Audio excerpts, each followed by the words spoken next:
We'll be able to answer questions about this part of the talk, and I was part of this, although a last author, and some of the other major authors are in this audience too, so we'll be able to answer questions about this. All right, so let's talk about and differentiate this process from another process which you may be very familiar with, and which we've talked about before, which is a capture. The astrophysical part is a capture. So you have an object, a supermassive black hole, and a light stellar mass object that comes in on an eccentric orbit, and it's captured, and on a very clean orbit, kind of grinds away and spirals into the black hole on these very clean orbits. This process, however, takes a very particular type of orbit, one for which the gravitational wave time scale to plunge into the black hole has to be less than the time scale that it would take to relax away, even at APO. So it's a very sensitive process, and you need these nice clean orbits in order to accumulate enough signal-to-noise ratio to be observed. So this is the capture process.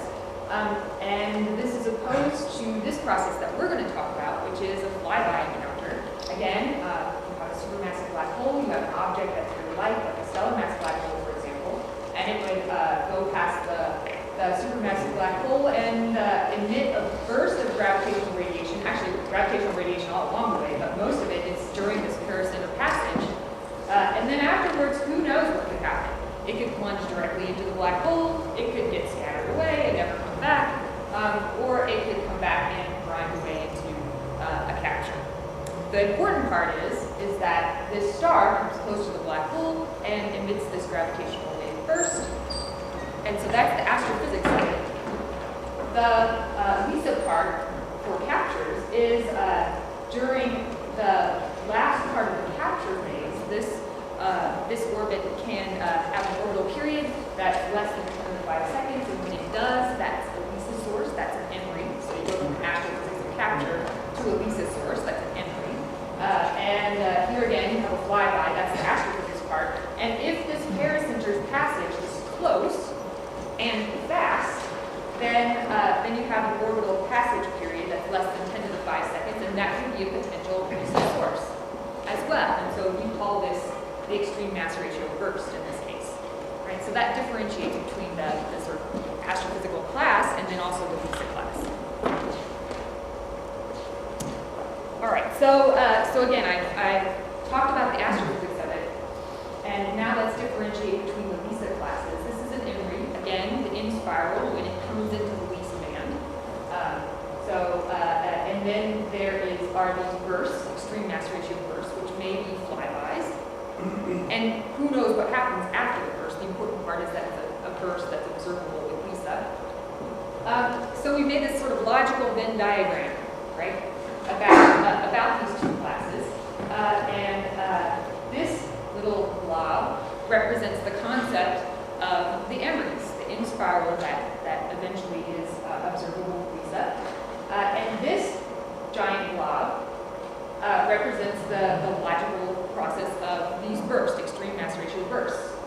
And there is some overlap here. It is possible to get an object that starts out as a burst, an extreme mass ratio burst, and then loses enough gravitational radiation to become an M spiral that it will be observed with LISA and therefore evolves into M-rings. So does that make sense? You can start off as a burst and become an M-ring. So that's this little section. But that doesn't necessarily have to be the case. It's possible that after one of these paracenter passages, you plunge right into the black hole, or you get scattered away again, and so it's not always true that bursts go into M-rings. It's also possible that you have a paracenter passage that creates a burst of gravitational radiation, but the paracenter passage is either too slow or too far away to ever give you anything in the LISA range. So it's possible to become an M-ring without ever having gone through this burst phase. Okay? So just to kind of separate these two. All right, so these are very old rates, but here are estimates for the capture rate, so the astrophysics rate of these white dwarf captures. But remember, the gravitational wave timescale is in the order of about 1 million years for these white dwarfs. And so one should expect to see about, in our Milky Way at least, about 0.1 white dwarfs memories per year in the Milky Way. Of course, if you were to integrate over all the possible sources and go outside our galaxy, you would get larger and larger. This is an estimate for the Milky Way, and it's an old estimate too, so this varies, but who knows what this rate is? And so that's what we set out to discover. How often would this occur? And, oh, there's the answer. Well, answer, with quotation marks. So note, if I have something up here that tells you that that's the paper that I'm discussing, right? I'm going to go through 3 different types of papers. So for this project, in our first blush estimate, first rough estimate, we said that in the Milky Way, at least, we ought to expect 15 of these bursts of radiation that should be detectable with LISA per year. And let's go into more detail about that. But first I have to show you a plot that Louis Rubo absolutely hates. Because, tell them hi. All right, one question is, are these bursts easily observable? And this was very preliminary work. We were just kind of rough guessing. Would these things be observable? So what we did is we kind of made an orbit and a stellar mass black hole around a 10 to 6 solar mass black hole, and we calculated what the strain should be. And just to place it on the LISA curve, we took where the frequency of the paracenter passage time scale and just marked that at the center. And that's really bad news. Lewis absolutely hates that because this is an extremely broadband source, right? As the object passes by Perry, there are a large number of gravitational wave frequencies that are emitted. So this is something to do if you're a data analyst. But for me, it was fine because I got to see roughly, oh, these are really loud. It's worth pursuing. So let's do models and figure out the event rates more carefully. All right, so let's do that. Again, this was a very simple model to determine roughly whether this was a feasible type of LISA source. So we built a very simple model for the Milky Way bulge. We made the bulge spherical, which you all have heard that is not such a good idea, but that's what we did. Static model, in other words, the potential is non-evolving. It was analytic as well. We included 0 effects of mass segregation, oh dear. We also included the fact that loss cone is forever and ever full, always. Oh, whatever, oh dear. And with these parameters, the bulge of the Milky Way, this whole bit, is about 2 times 10 to the 10 solar masses. The black hole mass was proper. The density slope is minus 1.75, and the bulge size is about 2 kPa. And we modeled this with what we call an eta model, where the density profile is marked like this. This eta is mapped kind of to this, and this is just radius. This eta model is nice and analytic and spherical, so you can describe what is called the phase-space density distribution function, which just tells you the number of stars per 6-dimensional phase space, so per position and velocity pixel. That makes sense. And so that's this description, which is really nice. It's got a massive black hole here. It's got the estimate for density here as well, the density slope too. So we can calculate analytically how many stars we expect to have a particular position and a particular velocity in our model, which will help us determine which types of orbits will give us bursts and which type of orbits will not, and how probable they are. All right, so we built a simple model. The second step is that we built a simple model for the analysis as well. We used just quadrupole radiation to get out the waveforms, and we integrated the orbits just using Newtonian dynamics. Okay? So our black hole was a point mass. It wasn't just Schwarzschild black hole, nor was it a Kerr black hole. So this is an example of what our waveforms look like, very simple. And in order to get the signal to noise ratio ratio out, we included in our model the right torque factor. And I made poor Lewis make an astronomer equation, because those are awesome.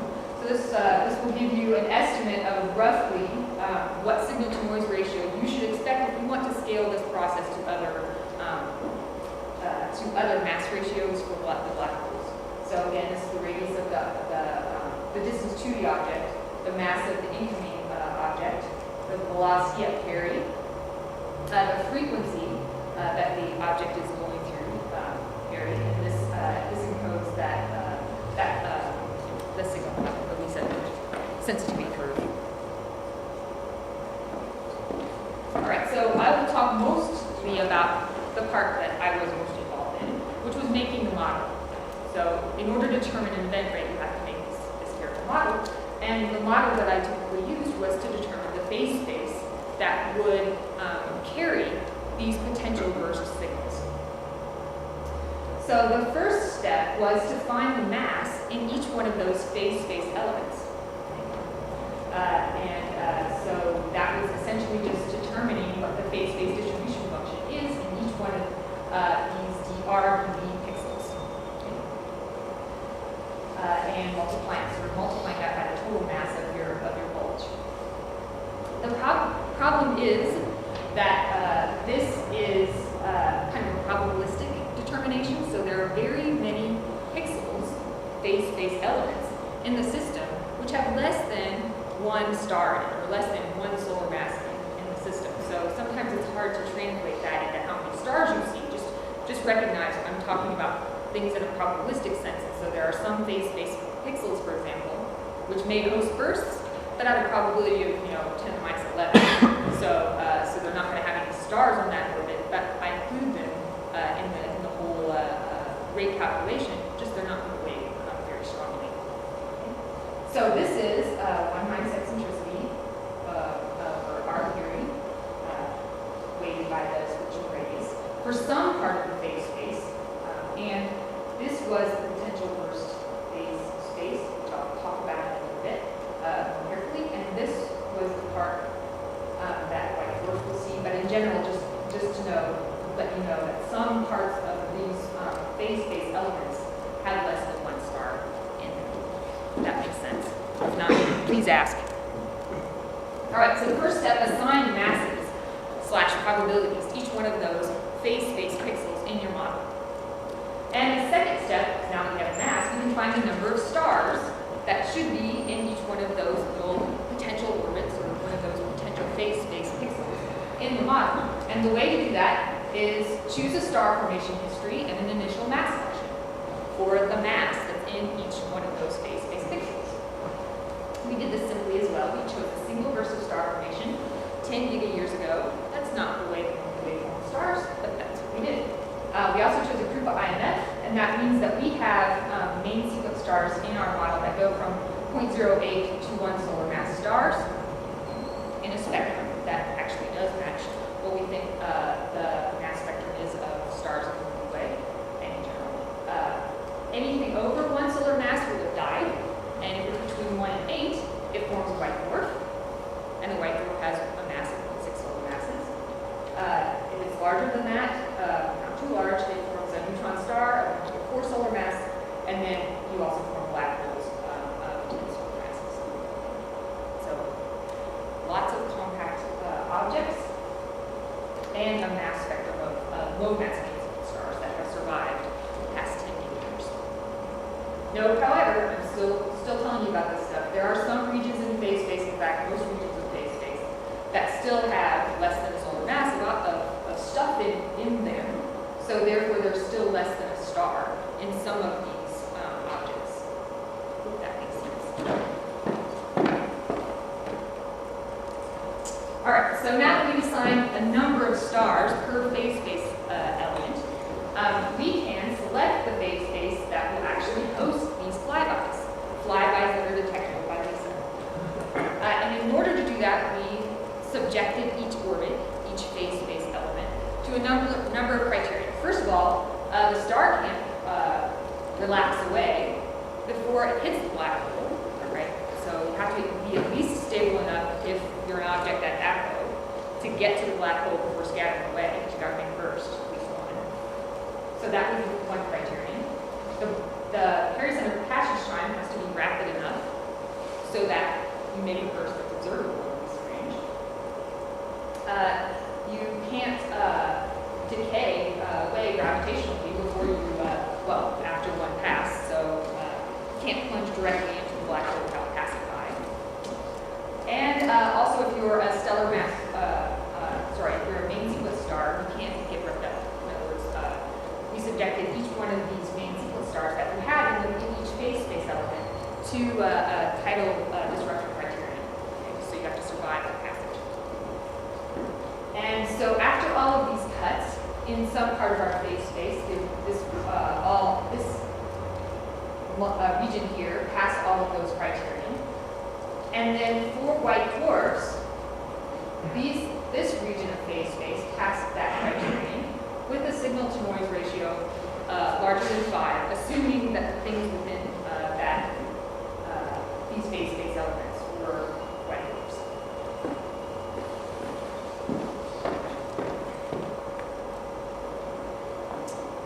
All right, so just keeping the idea of white dwarfs here. One interesting thing we found out was that you could have bursts that could come from incredibly large places in the bulge. So you could have objects screaming in from eccentricities of practically 1 from way out at the edge of the Milky Way bulge, and they could make bursts. So this is a fraction of those phase space elements that actually have a signal to noise ratio larger than 5 for the white dwarfs.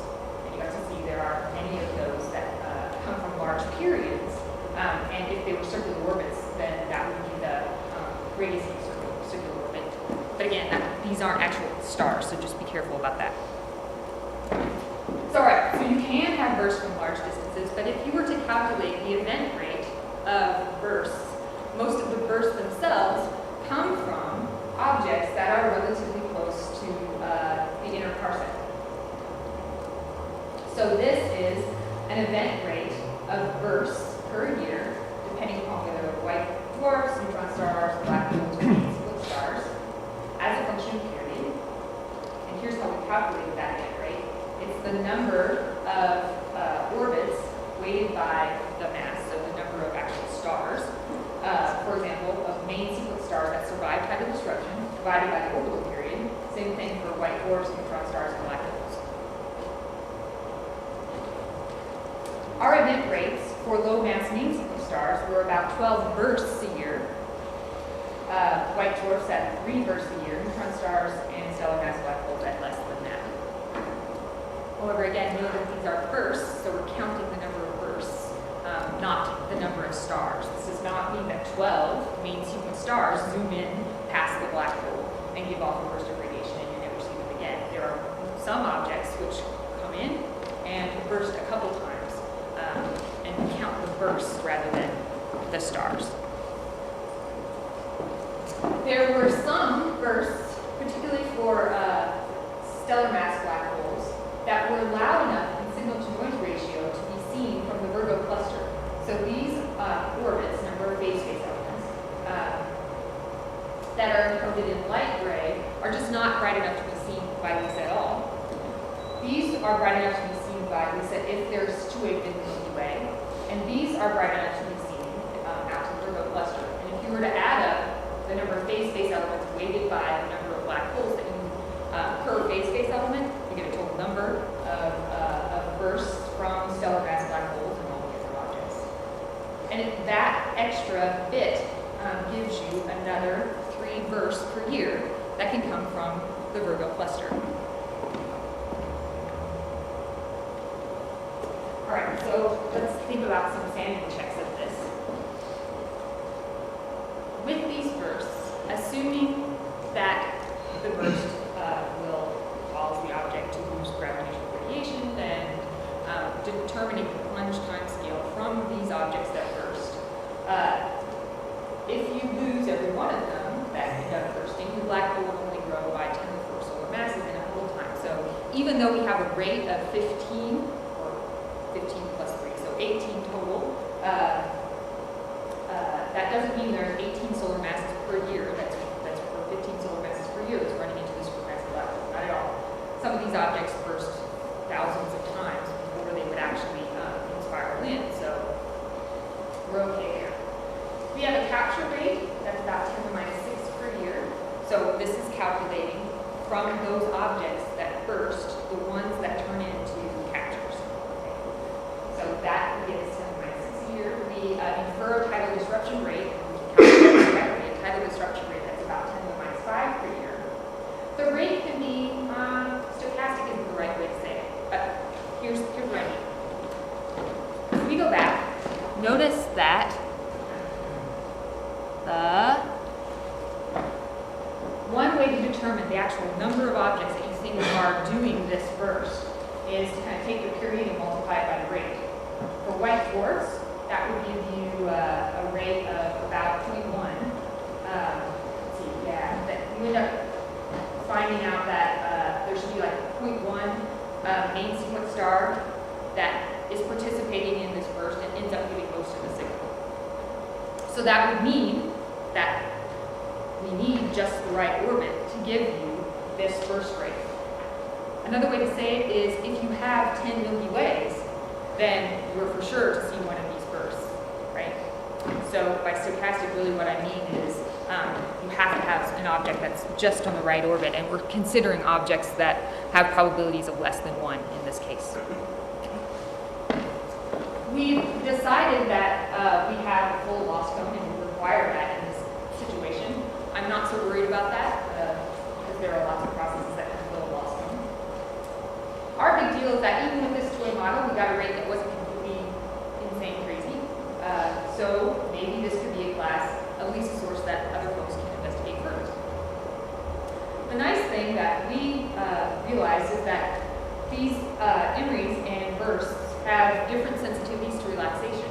One requires a very smooth orbit that is unperturbed by other objects, and another has a very less sensitive orbit. So they probe different parts of the potential. However, for us in this Newtonian regime, the bursts were really simple themselves, and so there wasn't a lot that you could use the burst to do to tell about, for example, the black hole, unlike MREs where they trace the space-time right level. All right, these are toy models, so oh dear, we have to have a better model for the gravitational wave emission. We have to have a better orbital trajectory, and we didn't consider mass segregation. We said, hey, that's going to change things by orders of magnitude. We need a better time evolving potential, and how in the world can you detect or analyze the data? So I just got the 2-minute signal, so let me rush through that. Just give you in a nutshell, idea of what other folks have done to improve on this. These authors have taken the toy model that we started with and have added better physics to it. First, they added mass segregation. That will definitely change the cusp slope for different populations. And the cusp doesn't go all the way to the supermassive black hole. There are physical processes that cut off the inner slope. For example, collisions, gravitational wave, in spiral time, just running out of stars. This is the one that I think is the most important. And the big deal is, although certainly other people can talk about that, the other nice thing is rather than talking about these space pixels, blah, blah, blah, blah, they used a Monte Carlo simulation, so their star was an object, right? So you don't have to wrap your head around 10 to the minus 7 probability of phase spaces. All right, so the upshot is by considering mass segregation in this cutoff, the burst rate decreases from 15 events per year to in the order of about 1 event per year. And none of these objects are bright enough to be seen in the Virgo cluster with this model. However, this model has just a single mass for the main sequence stars, and it's spherical and static and all that stuff too. So the modeling still has to be done better. All right, and then the last little second, these authors, of which I'm the last author, so probably not the best person to talk about it, but these folks have said that not only do you have to model the astrophysics better, but you might have to model the trajectories better as well, and even the waveform extraction. So they integrated these burst trajectories using geodesics, using a Kerr waveform and a superchill waveform, and they extracted the gravitational wave emission using higher order multiples. This one is the one that I think matters the most, and some very obvious things happen. When you change the black hole from a point mass to a Schwarzschild or Newtonian mass, of course you get paracenter precession, and in a Kerr case you get frame dragging, and that leaves a huge imprint on the waveforms, huge in eye quotes. So even by eye, you can see differences in the waveforms. This is the Newtonian waveform, and here's a Schwarzschild waveform, Kerr and Schwarzschild. So it may be possible to extract spin. Here's again an original, just the plus polarization of a Newtonian waveform, and here's a Schwarzschild waveform of one of the orbits in our burst wave space. And you can see the structure here. And the nice thing is the signal to noise ratio will increase if you use the proper black hole. So no matter which astrophysical model we used, the current event rates that we've all calculated are probably too low because each individual burst source will have a much larger signal to noise ratio.